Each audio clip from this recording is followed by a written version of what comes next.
Do you remember the final trailer for Tears of the Kingdom? The one that featured a quick shot of a gathering of people, of a Goron, Gerudo, even a lady on horseback.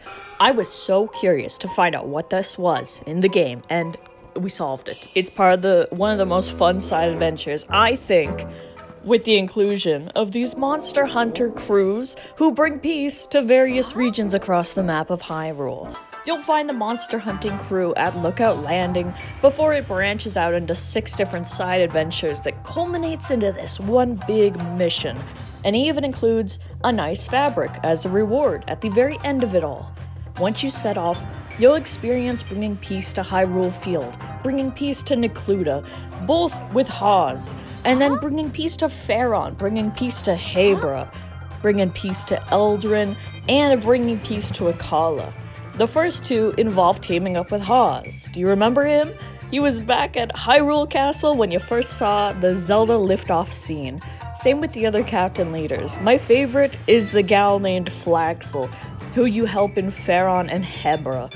This Faron mission is the origin of the shot from the trailer, which I tried to recreate and had quite a bit of fun with that.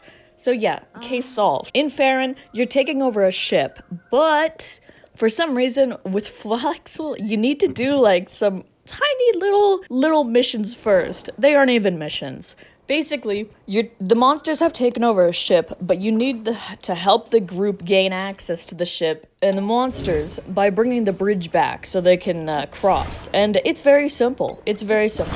But I like these simple little hurdles. You basically just kind of grab the bridge and then you fuse it. It's trivial, but it's just another fun way to show off these wild powers to the lay people of Hyrule who always are fascinated by it. And yeah, after that, it's go time, charge, full steam ahead, and work on destroying the monsters. I love the spirit. I love the concept of this monster hunting crew just wanting to destroy threats to Hyrule and threats to their homes, I'm sure. Like, it's not just Link out there fighting monsters. It's not just the occasional traveler that you see, like, in the distance fighting a monster on their own, and you have to actually save them because sometimes they can't even handle that. Like, they never beat up the monster. It's always on you. And these guys, granted, you know, they aren't, like, killers, but they definitely help. And, like, it's the scene. It's the idea behind it. Finally, there's, like, monster hunting crews that are, like, taking charge, and they're just barreling through with courage that I did not always have when facing down some of these monsters. So, amazing to them, you know? I remember the Necluda mission was tough, and I had to, like, return to it. Ridiculous. I'm doing this later in the game, so there's all these white monsters. Silver, I mean. The music is also super lively for the clash, and it's satisfying to watch the monster horde health bar deplete against a horde. At the end of each side quest, you're rewarded with 100 rupees each time. This is helpful, but I also enjoyed the satisfaction of bringing peace to each of these regions. I found it interesting that you went along with Hawes for 2, and then Flaxel with 2, and then the other being in Hebra. This one involved a monster fortress that they needed to infiltrate. And with each of these, there's always like a camp of people nearby, and they're gonna say, hey, the monster crew squad is over there, and they're gonna like have their heist happen. And I like that. It's just a little pit stop, and then you can go hunt down the rest. So with Flaxel, like I said, there's like a little problem before you can charge in. This one involved a monster fortress that you needed to infiltrate, but the silly block in this mission turned out to be the familiar spiked ball that was supposed to roll down in the monster's favor and hopefully destroy or kill the entire monster hunting crew. And so they're like, yo, we can't get up there because the ball is gonna kill us. Luckily, I can just run up to it and fuse it with the Master Sword, and voila, the path has opened up, and the monster crew hunters are able to come in, guns blazing once again, ready to take out all the monsters inside. I love the combined effort everyone shows. The crew members, like I said, are fearless, even in the face of a fat silver boss bokoblin. And man, the 100 rupee reward was coming in handy because I kept getting hit and losing rupees due to the rupee padding ability applied to this slick black hair like ornament on the outfit. Anyway, in the end, it did take long to take everyone out.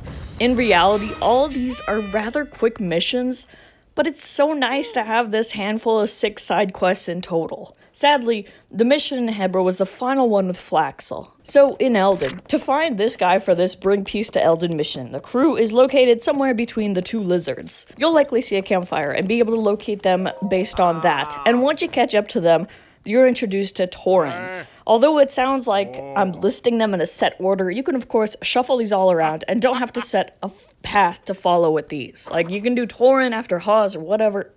Toren's crew will be heading into a monster hideout though, which I thought looked pretty interesting. There wasn't anything blockading the path, but I was ready to beat up the monsters inside, even whistling and hopefully taunting them before everyone gets to go in and experience the fighting. Because I'm doing this way late into the game, I got knocked around with all these silver enemies, but also Toren has some snarky lines about how he noticed I was wielding the famed sword of mine meant to seal darkness, but apparently my legendary sword didn't look as legendary as he imagined. Okay, Toren, this is why Flaxel's my favorite. Either way, he gives the usual 100 rupee reward and then tips off that they will then be in Akkala and working to bring peace there. At least for me, that was the final battle. I arrived there in a thunderstorm.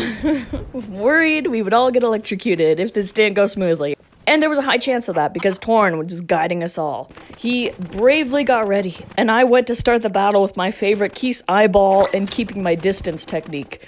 Because of this, I feel like the drum bongo noise and the background music, I let it play a lot longer than it should have, it feels like, but eventually we got close enough for the main battle theme to start blasting and the monster horde health bar to show up. This was simple enough with the Keese, just staying in one place for the most part and watching the monsters get taken out one by one, 3 eyeballs at a time. Thankfully, we did not get electrocuted, and it was over. Toren called me over for the rupee reward, but because this was my final adventure with the Bring Peace quests, I also got the final reward of the monster hunting fabric for the paraglider. If you want the fabled monster hunting fabric from the Bring Peace quests, you just need to bring peace. Thankfully, as I already said, these don't actually take long to complete, and you can easily knock them out if you haven't already. I enjoy the paraglider fabric and the satisfaction of having helped the 3 different monster control squads bring peace to 6 different areas of the map. Even if Toren was a dick about the legendary sword, but that doesn't matter. All that matters is that we saved Hyrule. Have you already done this? What did you like about it? I'd love to hear your thoughts as well, and if anything, go do this and get some cool fabric. Thanks so much for watching, and I hope to see you next time. Bye-bye.